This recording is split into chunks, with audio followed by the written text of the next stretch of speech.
ಗೋಪಾಲ ಗೋಪಾಲ ಗೋಕುಲ ನಂದನ ಗೋಪಾಲ ನಂದಕುಮಾರ ನವನಿತ ಚೋರ ಬೃಂದಾವನ ಚರ ಗೋಪಾಲ ಗೋಪಾಲ ಗೋಪಾಲ ಗೋಕುಲ ನಂದನ ಗೋಪಾಲ. சுரிகையும் தெரிவில்லும் செண்டுகோலும் மேலாடையும் தோழன்மார் கொண்டோட ஒரு கையால் ஒருவன் தன் தோளையூன்றி ஆணிரை இனம் மீள குறித்த சங்கம் வருகையில் மாடிய பிள்ளை கண்ணன் மஞ்சளும் மேனியும் வடிவும் கண்டாள் அருகே நின்றாள் என் பெண் நோக்கி கண்டாள் அது கண்டு இவ்வூர் என்று ஒன்று புணர்க்கின்றதே. சொரிகையும் தெரிவில்லும் செண்டுகோலும் மேலாடையும் தோழன்மார் கொண்டோட கண்ணன் வர வேகத்துக்கு பின்னாடி சில தோழர்கள்லாம் ஓடி வரார். கண்ணனுடைய உபச்சாரங்களுக்கு வேண்டியதாகிய எல்லா சாமான்களையும் தலைக்கு ஒன்னா தூக்கிண்டு ஓடி வரார்களாம் தோழன்மார்கள் எல்லார். அவர்களுக்கு அதே லட்சியம் தானே, கண்ணனுக்கு சேவை செய்யணும் என்று சுபாவமான பிரேமை உடையவர்களான தோழன்மார்களா இருக்கிறதுனாலே சுரிகையும் கண்ணனுக்கு அப்பொழுது தேவையான சுரிகை கத்தி எதுக்காவது தேவைப்படும். ஒரு காட்டுல ஒரு முள் இருக்குன்னா அதை வெற்றாப்புல இருக்கும், ஒரு பழம் வேணும்னா அது பறிக்கிறாப்புல இருக்கும். நம்ம சுரிகையை கையில வச்சு கொண்டு சிலர் தெரிவில்லுன்னா கவுண்டி இப்படி இழுத்து இப்படி அடிச்சா அம்பு மாதிரி போய் அடிக்கும். ஒரு பழம் அது உச்சியில இருக்கு, அந்த பழம் விழணுமானா கவுண்டிக்கல் அடிக்கிறது, அடிச்சா அந்த பழம் விழும். ஒரு பையன் அந்த கவுண்டிக்கல்ல கையில வச்சுண்டு பின்னாடி வந்து கொண்டு இருக்கிறான். செண்டு கோலும் கண்ணன் விளையாட்டுல வச்சு கையில வச்சு சுத்தும்படியான பூச்சண்டுனால் செய்யப்பட்ட கோல். கண்ணனுக்கு அடிக்கடி மேல போட்டுக்கிற பீதாம்பரம் கீழே விழுந்துடும். இடுப்புல நன்னா கட்டின்னு தான் இருக்கும், அதை கவனிக்க மாட்டான். அந்த பீதாம்பரத்தை எடுத்து மடிச்சு வச்சுன்னு எப்போ தேவையோ அதை கொடுப்பான். கண்ணனுக்கு வியர்த்ததானா அது துடைக்கிறதுக்காக கர்ச்சிப் கையில வச்சுருப்பான் ஒரு பையன். இந்த பையன்கள்லாம் தலைக்கு ஒரு சாமானா எடுத்துக்கொண்டு கண்ணன் போற வேகத்துக்கு போகணுமே, அதனால எல்லாம் லொங்குன்னு பின்னாடி ஓடி வருமான் கண்ணன் பின்னாடி. கண்ணன் இப்படி திரும்பினானால் கொடுக்கணும். கண்ணன் ராஜகோபாலனாச்ச, அவனுக்கு சேவை பண்றதுலனா இதுகளுக்கெல்லாம் ஆசை. அவனுக்கு இப்ப துண்டு டவல் வேணும்னா அப்படி திரும்பினானா அப்படி கையை காட்டுவான் ஒரு பையன். பிரியத்தினால செய்யறது, கூலிக்கு செய்யறது இல்லை.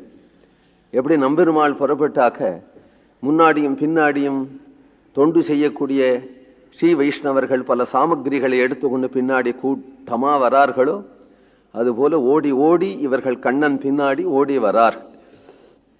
ஒரு கையால் ஒருவன் தன் தோளையூன்றி ராஜபன்னாராக வரதுனால தன் பக்கத்துல வரக்கூடிய ஒரு பையனுடைய தோளுல ஒரு கையை அப்படி போட்டு கொண்டு ஒரு கையில பூச்சண்டை அப்படி சுத்தி கொண்டு ராஜகோபாலனாக வரா. ஆனிரையினம் மீள குறித்த சங்கம் பிடித்து பாகும் பிரியாம்ச உபதாய கிரகீத பத்மஹா என்று அடிக்கடி ஸ்ரீ பாகவதத்துல சொல்றார். தன்னுடைய தோழனுடைய கையில கைய போட்டு கொண்டு அம்சே தேவ்யா புலக ருச்சிரே சன்னிவிஷ்டான்ய பாகு என்று சுவாமி தேசகனும் சொல்றார் கோபால விம்சதியில. மற்றொரு கையில பூச்சண்டை வச்சன் சில சமயம் கிரகீத பத்மஹா தாமரப்பூவை வச்சன்னு சில சமயம் சுருள் கோல் மாடுகளை ஓட்டுறதுக்கான சாட்ட சுருள் கோலும் உண்டு, அதை வச்செண்டு கையில வச்செண்டு சில சமயம் நிற்கிறது போல இப்பொழுது சங்கம் கையில வச்செண்டு நிற்கிறான். ஒரு கையிலா தோல் போட்டுக்கொண்டு மற்றொரு கையில சங்கம் பிடித்து. இந்த சங்கம் பிடிக்க காரணம் என்ன, ஆணிரை இனம் மீள குறித்த சங்கம். வெகு தூரத்துக்கு ஆணிரை போயிடுத்தானால் அது மீண்டு வரணுமே. ஆச்சு இப்பொழுது கோகுலம் கிளம்ப போறோம் அப்படின்னதும் அந்த மாடுகள் திரும்பி வரணுமானால் இந்த சங்கத்தை வச்சுன்னு வாயினால கூவினா அந்த மாடு என்னதான் மும்மரமா மேயட்டம் பட்டுன்னு தலை தூக்கி இப்படி பார்க்குமாம், பின்னாடி வந்துடுமா. மாட்டை போஷணம் செய்யறதுக்காக வேணுகானம், வேணுகானத்தை கேட்டே அது வளர்ந்துடும். அதை கூப்பிடுறதுக்காக சங்கம் ரெண்டுமே வச்சுண்டு ஊதினான் அப்படின்னு ஆழ்வார் அடிக்கடி சொல்றார். பெரிய ஆழ்வாரே சொல்றார். வருகையில் வாடிய பிள்ளை கண்ணன். ஓடி ஓடி காலையில போனது தானே, காலமே கொஞ்சம் ஆகாரம் கொடுத்து அனுப்பிச்சேன், எங்க சாப்பிட்டதோ இல்லையோ அப்படின்னு. ஐயோ அனுப்பிச்சேனேன்னு யசோத கண்ணீர் விட்டு இருந்தாளே. அதனால ஓடி ஆடி களைத்து கிளைத்து அப்படி வரும் பொழுது என்ன இருந்தாலும் குழந்தையா இருக்கிறதுனாலே வாடிய பிள்ளை, கொஞ்சம் வயிறு அசைந்து வரான் கண்ணன், இருந்தாலும் குதூகலமாக வரான். ஹோலின்னு சொல்லுவா வட இந்தியாவில், நம்ம நாட்டில எல்லாம் விஷ்ணு கோவில்களே சூர்ணாபிஷேகம்னு சொல்லுவா. சூர்ணாபிஷேகம்னா மஞ்சள் பொடியை எடுத்துன்னு தூவுறது. பெருமாள் மேலேயும் தூவுவார்கள், அந்த பிரசாதத்தை எடுத்து பக்தர்கள் மேலெல்லாம் தூவுவார்கள். குதூகலமா சில கோவில்ல நடக்கிறது, சில கோவில்ல நடக்கலை. அது நைவேத்தியம் பண்ணிட்டு பிரசாதம் கொடுக்கறது மாதிரி, கோவில்ல குங்கும பிரசாதம் கொடுக்கறது மாதிரி மஞ்சளை கொஞ்சம் கொஞ்சம் கொடுத்துருவா. ஏன்னா எல்லாரும் பெரியவாளா இருக்கிறதுனால, ஆச்சாரியாளா இருக்கிறதுனால அவள் மேல தூவுறதுக்கு சங்கோஜம் வந்துடும், தூவ மாட்டார்கள். ஆனால் எம்பெருமானார் உற்சவத்துல, அங்க ஸ்ரீபெரும்புதூர்ல எம்பெருமானார் உற்சவம் நடக்கிறது இல்லையா, ராமானுஜ ஜெயந்தி, ஸ்ரீ ராமானுஜர் திருநட்சத்திர உற்சவம். அந்த உற்சவத்துல பார்த்தா இந்த மரியாதையெல்லாம் போயிடும்.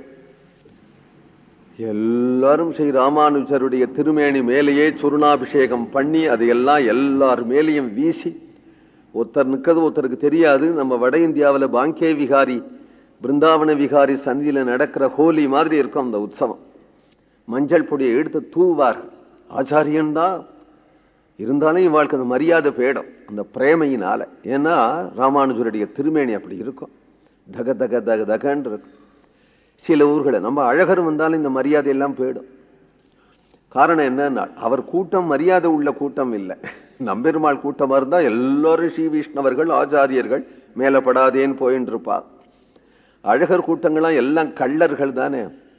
ஒருத்தருக்கு ஒருத்தர் அட்டிக்கிறதும், ஒருத்தருக்கு ஒருத்தர் பீச்சாங்குழால் அட்டிக்கிறதும், ஒருத்தர் பாடுறதும் குதிக்கிறதுமான ஒரு கூட்டத்துல தானே கள்ளழகர் போவார். அதுபோல கண்ணனுக்கு சக்கரவர்த்தி திருமண் கூட்டம் இல்லையே, கண்ணனுக்கு இடையன் கூட்டம் தானே. இந்த கோடார் கூட்டங்கள்லாம் சூழ்த்தி கொண்டு ஒரு சூர்ணாபிஷேகம் பண்ணிண்டு வரார்கள். அவர்கள்லாம் மஞ்சள் பொடியை எடுத்து ஒருத்தர் மேல ஒருத்தர் தூவேண்டு வர, கண்ணனுடைய மேல செதறினதாகி அந்த மஞ்சள் பொடி நீலவர்ணமான திருமேனிக்கு ஸ்வவர்ணேதர சோபினா அப்படிங்கிறார் சுகபிரம ரிஷி. அந்த நீலவர்ணமான திருமேனிக்கு மேல ஒட்டின்றிருக்கிற மஞ்சப்பொடியோட கூட வரக்கூடிய கண்ணனும் அவனுடைய அழகும் அவனுடைய மேனியும், மஞ்சளும் மேனியும் வடிவும் கண்டாள். ஒரு தாயார் சொல்றாள் தன் பெண்ணை